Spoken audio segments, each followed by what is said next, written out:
Et il est temps de retrouver Juliette Rangeval. Merci, c'était le journal de Catherine Potet. RFI Matin, on va revenir sur le conflit entre le Hezbollah libanais et Israël. Il y a 10 ans, la région s'embrasait et en un mois, le conflit faisait près de 1500 morts au total. Et puis à 8h23, ce sera l'heure de la revue de presse d'Anthony Latier avec à la une ce matin l'hommage à Michel Rocard, les 100 ans du Canard enchaîné. Et puis bien sûr aujourd'hui pour la presse, c'est le jour des seigneurs.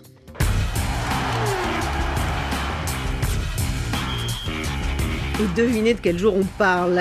Bonjour Alexandre Sevant. Bonjour Juliette, je ne sais pas de quoi vous parlez. Le grand jour, la finale de l'Euro 2016. Ce soir, l'équipe de France qui affronte la Seleção portugaise de Cristiano Ronaldo pour un 3e titre historique. Le jour d'y croire est arrivé. Les hommes de Didier Deschamps vont tenter de remporter le 3e titre, vous l'avez dit. 3e titre de champion d'Europe de l'équipe de France après les Euros 84 et 2000. Mais en face, la Seleção du triple ballon d'or. Cristiano Ronaldo ne l'entend pas ainsi. Ronaldo, justement, veut offrir un premier sacre continental à son pays. L'icône du football, c'est toutefois qu'il aura devant lui une équipe de France brillante et motivée devant son public. La France, c'est une équipe fantastique. Ils jouent bien. Ils sont, selon moi, plus favoris que nous, car ils jouent à la maison. Et c'est un avantage non négligeable. Tout le pays va les soutenir. Mais c'est une finale. Tout peut arriver. Nous serons prêts et difficiles à battre. Depuis le début de la compétition, personne n'a réussi à le faire. Donc j'espère que la France n'y arrivera pas non plus. Nous serons prêts et quoi qu'il arrive, ce sera un match difficile pour les deux équipes.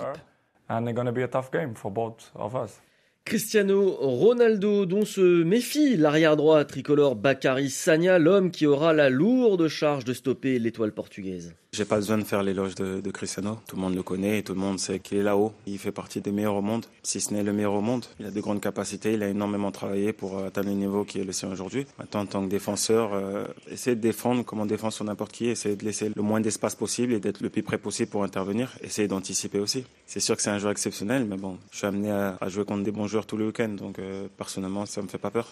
Le joueur Bacary Sagna, le français, au micro d'Éric Chorin. La finale de l'Euro 2016 Portugal-France ce soir en direct sur notre antenne.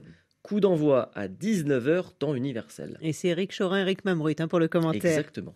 On reste dans l'Hexagone avec le Tour de France. Alexandre, Christopher Froome a remporté avec 13 secondes d'avance sur ses poursuivants la 8e étape et il s'est emparé du maillot jaune. Et de quelle manière? Réputé pour ses qualités de grimpeur, le vainqueur des éditions 2013 et 2015 a brillé dans une descente osée. Après une attaque au sommet du col de Perros-Sourdes à 15 km de l'arrivée, un coup d'éclat salué par Vincent Lavenu, le manager de l'équipe française AG2R La Mondiale. Froome exploite toutes ses possibilités. Il sait que, je pense qu'il est très fort bien sûr, il était sûr de lui sur le plan physique. Il sait qu'aussi dans la descente, il a un petit avantage sur un garçon comme Quintana. Donc il a exploité cette possibilité-là et il a grignoté 20 secondes à son principal adversaire. Donc c'est bien joué. Vincent Lavenu au micro de Frédéric Gassman. Au général, Froome devance son compatriote Adam Yates de l'écurie Orica Bike Exchange. Son principal concurrent, le Colombien Nairo Quintana, est lui 6e, relégué à 23 secondes. Premier français Romain Bardet et 9e également à 23 secondes. Dernière manche en tout cas aujourd'hui dans les Pyrénées avec un détour par l'Espagne et Andorre, 184 km entre Viella Val d'Aran et Andorre Arcalis, 9e étape donc aujourd'hui.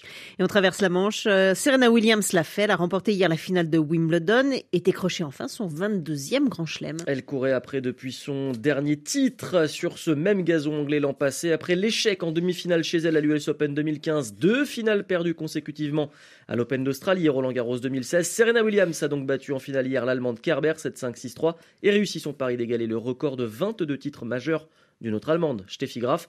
Elle peut à présent se lancer à la conquête des 25 titres en majeur et dépasser le mythique record de 24 trophées de l'Australienne Margaret Court. Aujourd'hui, place aux hommes, la finale de Wimbledon, Andy Murray, l'Écossais face au Canadien Milos Raonic. C'était le journal des sports d'Alexandre Sevant, il est 8h19 à Paris sur RFI. RFI, toute l'actualité, Juliette Rangeval. Et à la une de ce dimanche 10 juillet 2016, l'Amérique n'est pas aussi divisée qu'on le suggère. Barack Obama appelle les États-Unis à l'unité face à la colère contre les brutalités policières et au traumatisme créé par la fusillade de Dallas. et la mort de 5 policiers jeudi dernier.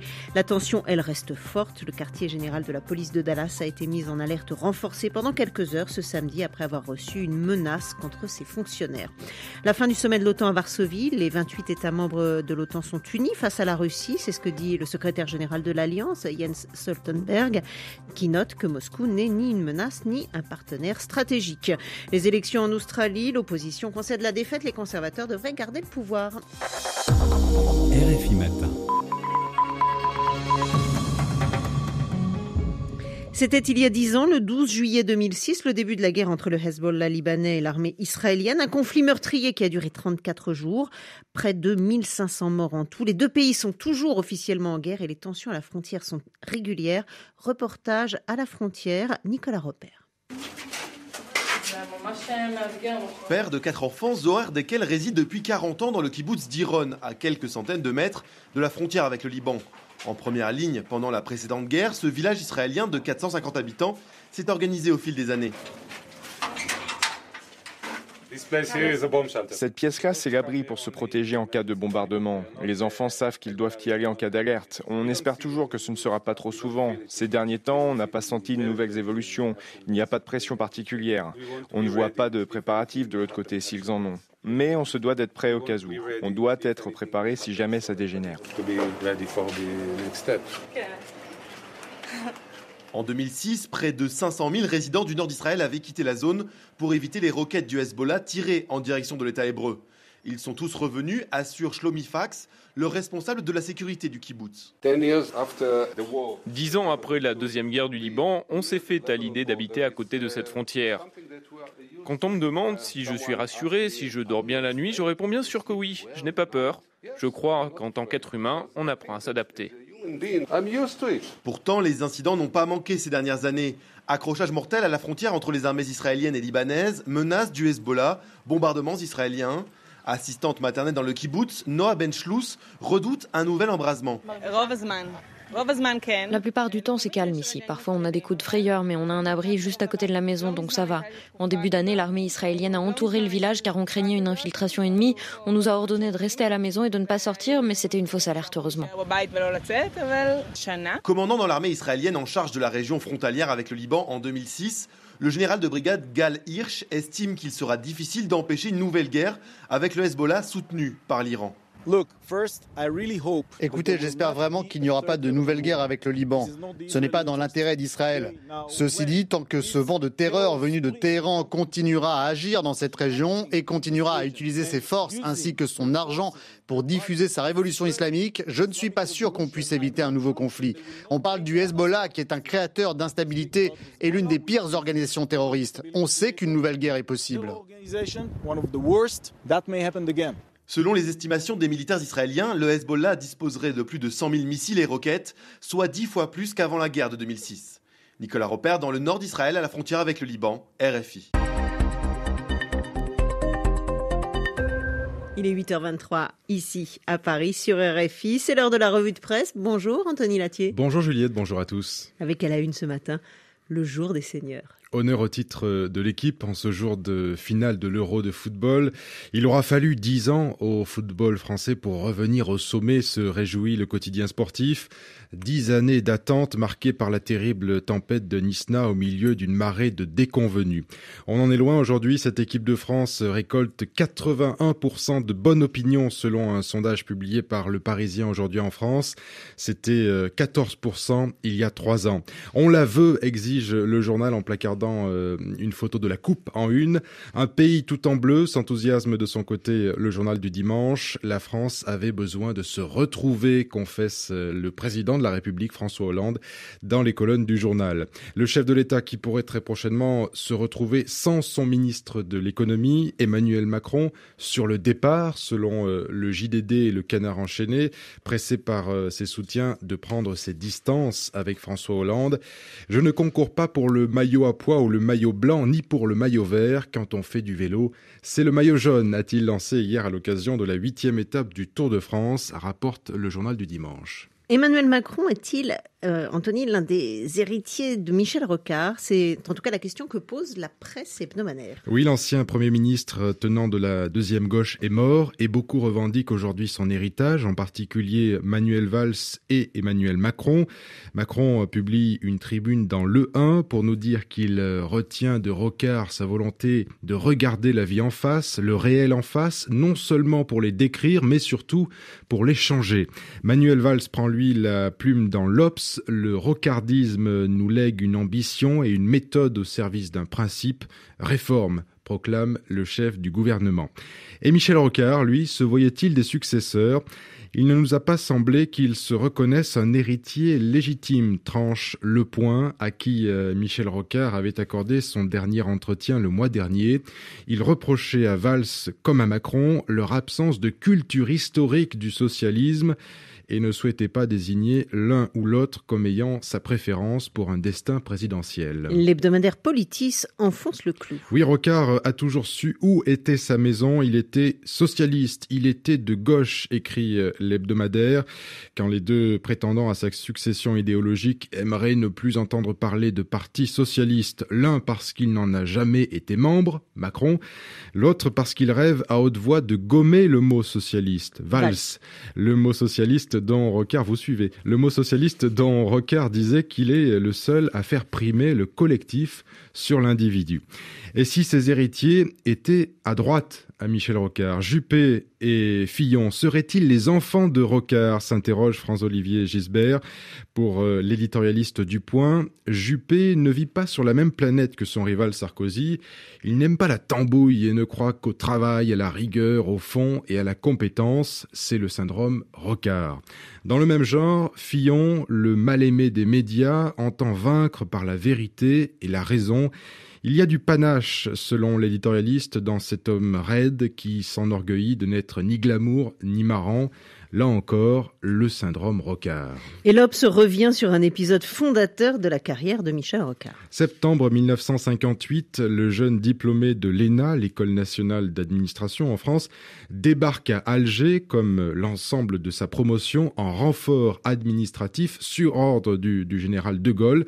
Et pendant 3 mois, il sillonne l'Algérie en guerre et rédige un rapport qui fera date, une enquête qui révèle l'un des secrets les mieux gardés de la sale guerre, le regroupement administratif dans des mouroirs de plus d'1 million de fellahs, les paysans algériens.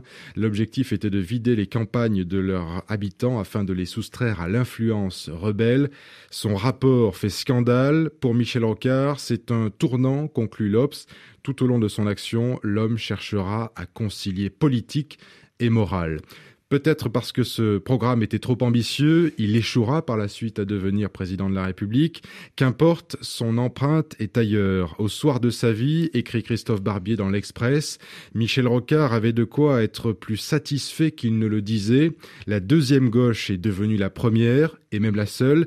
Personne au Parti socialiste ne songe plus à nationaliser ni à composer vraiment avec les communistes. Personne n'imagine gouverner autrement que par la réforme, la rigueur et la raison. Les 3 R qui sonnent comme l'initiale de Rocard.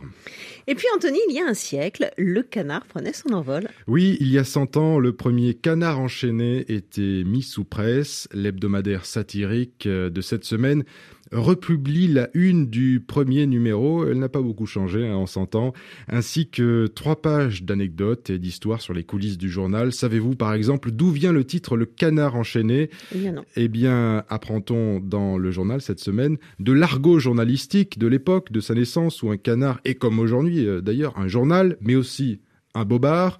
Le titre est également un hommage devenu un coup de bec à Clémenceau. Alors patron de presse, il avait en 1914 changé le titre de son journal L'Homme libre en Homme enchaîné afin de protester contre la censure qu'il avait fait saisir.